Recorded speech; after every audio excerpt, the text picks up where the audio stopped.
Hello, my name is LRWilliams, and today I'm going to talk to you about ways of knowing and understanding using the virtues of temperance and open-mindedness. The most significant intellectual virtues for leadership in the workplace.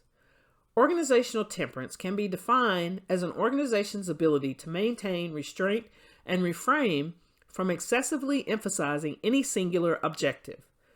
The fundamental principle underlining temperance is moderation or balance, which refers to avoiding extreme actions or reactions, especially in situations of organizational change.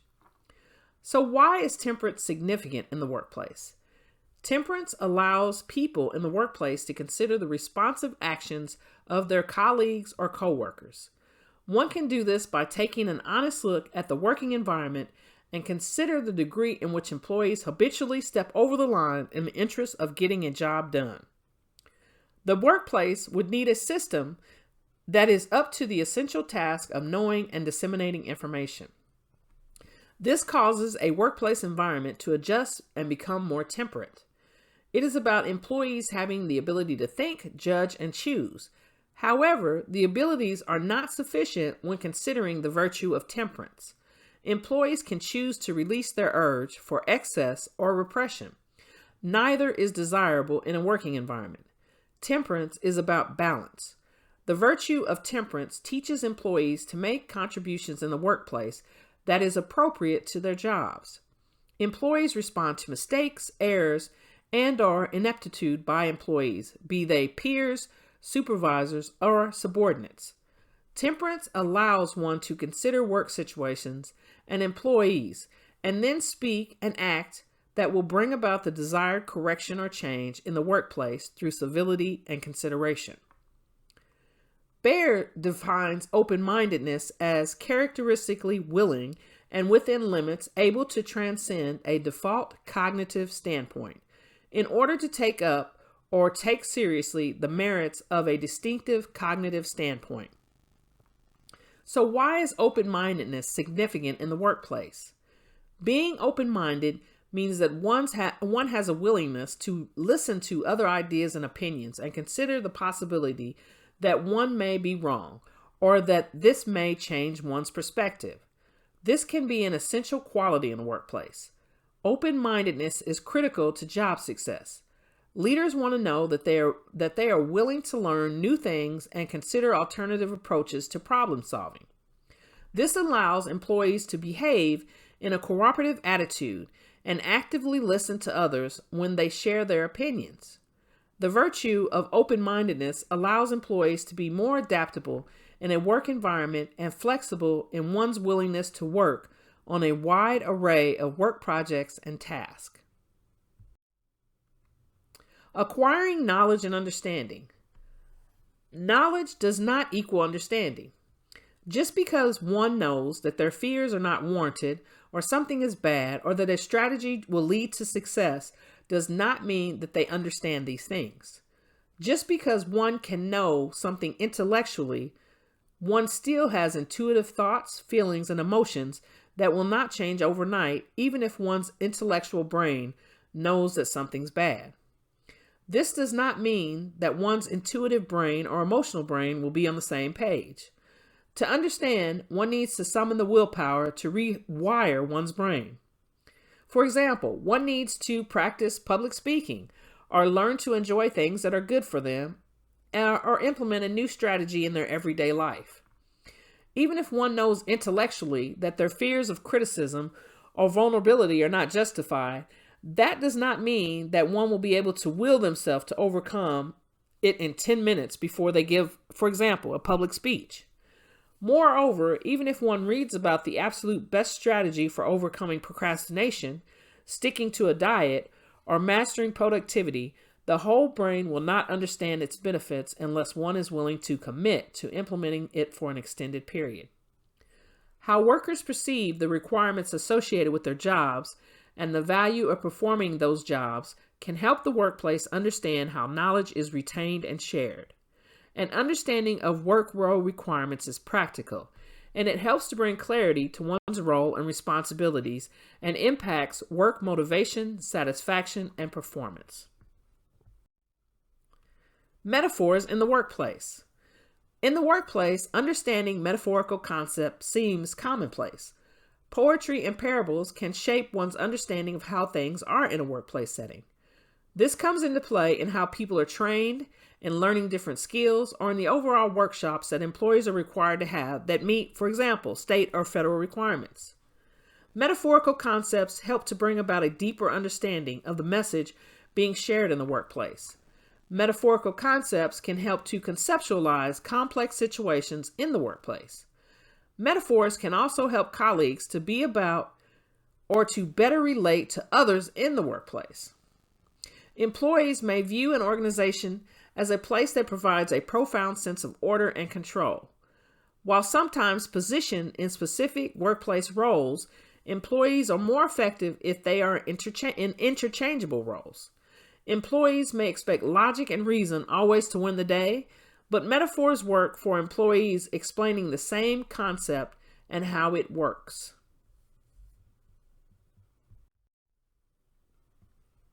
Language and binaries in the workplace. There is no way to explain language and binaries in the workplace without considering hermeneutics, an explanation and understanding of ourselves. This also means that one understands the possibilities and limitations of who they are, and this occurs through the medium of language and those same impressions from our minds. Dr. Young explained it as watching what occurs through our mind becoming our language. He used the metaphor of moisture on a glass turning to ice. It is vital for every employee to understand that communicating language is the practice of exchanging knowledge and ideas. For language to be effective in the workplace, the appropriate tone and choice of words are critical to understanding and knowledge. Language and binaries can carry with them the wrong perception, especially in the workplace. Binaries are how we think about things immediately, like the this or that. As a leader, it is essential to detect false binaries, think about binaries, and think beyond binaries in the workplace. Covenant epistemology in guiding others. In diving into the significance of the employee's achievement in the workplace, one must consider Meek's all-inclusive sketch of a paradigm of all-knowing, the interpersonal covenant, and constituted relationship. In her survey, many relevant factors play into employee achievement, especially in a working environment. However, the one that stood out significantly when developing the virtues of temperance and open-mindedness would be persons being in communion, or the IU encounters. Meek further explains the IU as having composure, meaning that one becomes themselves entirely by being composed as oneself. In the workplace, this is significant because it allows leaders and employees not to allow their emotions to get into the way of making complex decisions or plowing through challenging times. Employees cannot take things personally and need to keep a positive mental attitude to achieve goals. This is a critical leadership quality that leaders should share with their employees.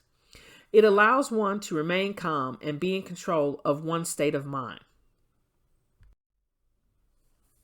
In taking steps in the workplace to try and heal the defective epistemic default, which means returning to the plethora of challenges that Meek described and how one acquires knowledge that features the fragmented dichotomies and preoccupation with information, certainty, one's self-concerns, and those determinations we make by sight. Meek provides snippets into how one can heal. 3 of them contemplated how a leader can help employees heal the defective epistemic default and help employees achieve temperance and open-mindedness. The first is reason and emotion as driving efforts of knowing, followed by appearance and reality, where knowledge is the interpretation and helps to assess the real. And last, theory and practice, which helps to make sense of all of this. While all are useful, these are the 3 that can be easily connected to temperance and open-mindedness. Finally, in the workplace, integration requires an integrative epistemology. This is where Meek discussed Polanyi's account of knowledge that can be offered as a subsidiary focal integration as the integrative epistemology. It is, by contrast, an account of knowledge as exhaustively explicit, focal, analytical, and effortlessly presents something complicated with the account that has engendered and characterized modern Western culture. While it has issues in power and control, the process has fostered human disintegration and the denuding and discrediting of the real. As a leader, this would require providing the action of coming to know as a creative leap to insight. This process would allow employees the opportunity for transformation and meaning-filled work within the workplace. This also allows integrative sense for leaders. It can also show the subsidiary focal integration creatively melds employees, which in themselves might conflict. Understood this way, all-knowing, from the most straightforward perception to the most exalted discovery, and from learning necessary skills to knowing God, is integrative and in some way integrates the knower in the process. In building a virtuous learning environment, the first steps for leaders in the workplace should be to focus on temperance and open-mindedness. One of the first steps would be to define leadership by the virtues desired. Durant explains leadership as one that attributes indispensable qualities of good characters such as accountability, compassion, and fortitude. Durant further explained that a good leader does not cower in the face of fire and is compassionate towards others. Leaders possess skills that are universal through a vision, perseverance, and uplifting others. Virtues like temperance and open-mindedness can help to frame essential decisions that must be made in the workplace. Bastons explained that decision-making is based on actions, results, and consequences, and that these elements are present in everyday decision. Baston stated that there is an ethical approach to decision-making based on the conviction structure. The author also stated a moral field where we need to start talking about forming habits and virtues. Quoted, because virtues are related to the human faculties that determine the structure from which decisions are made, and in this sense, they can be seen as authentic moral competencies for decision making. Thus, the importance of developing virtues in the workplace. Making virtues obtainable in the workplace. The author Chatterjee explained that conceptualizing organizations as communities of practice can help them acquire virtues, and that possessing these virtues enables organizations to behave as moral actors responsible for their actions. Quoted as saying, virtues are also important for an organization's pursuit of excellence and well-being because they influence critical outcomes such as profitability, productivity, innovation, quality, customer retention, and employee loyalty. The author further argues that virtues can help define the organization's ethical competence and can be intricately related to organizational capabilities. Using technology to provide opportunities for employees to enhance their capability produces desired outcomes for leaders. For example, suppose an organization encourages its employees to engage in reflection and self-development through this practice of self-development and learning. In that case, the organization acquires new capabilities to survive and prosper in demanding working environments and respond effectively. Chatterjee discussed the virtues as ethical capabilities, influence innovation capabilities that organizations need to thrive in a turbulent environment. At the same, virtues are adaptive, and the same virtue can be interpreted in diverse ways in varying contexts.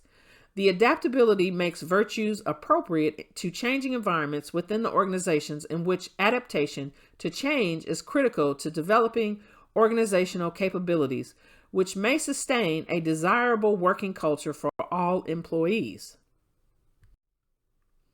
Practical resources in the workplace. As a Chief Diversity Officer, it is easiest for me to see that conducting workshops focused on the importance of temperance and open-mindedness while integrating them into routine business ethics training programs for employees and leaders is the most logical resource for leaders and their employees. Regardless of what steps are taken, One must be mindful that temperance or open-mindedness in a working environment may not be a natural state for most employees. The pressure to get the job done most efficiently and cost-effectively is an unrelenting force that can induce most of the most conscientious employees to bend or break the rules, thus throwing virtuous attributes out the window. Consequently, sustained action or continually offering workshops and training opportunities is required to create a culture in which your employees are both expected and encouraged to do the right thing, even when no one is looking. Resources for ideas in developing habits. Tigner asked the question, can virtue be acquired, good character developed? The author explains that acting and feeling habits continue in some measure throughout our lives, as Tigner expressed that it is the responsibility of institutions to continue providing virtues the opportunity to be developed. As mentioned in the slide before this one, professional workshops and training are necessary. However, the relationship with leaders and employees also provides a resource for developing habits through modeling appropriate actions. Epistemology and understanding. One would imagine that epistemology and understanding do influence the beliefs within the workplace today. Leaders must continue to provide opportunities to learn in the workplace by providing objective opportunities for all employees. The learning process can be enhanced by using technology and a process to help employees achieve learning and skill-shaping goals. The key is to help employees understand the importance of a working culture that can help create a specific belief system that is fair and equitable for all employees.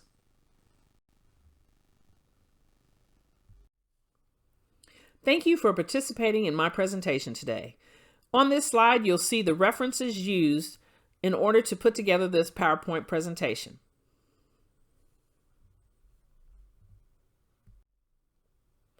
Thank you for participating in this presentation today. This last slide shows all the references used in order to put together the PowerPoint presentation.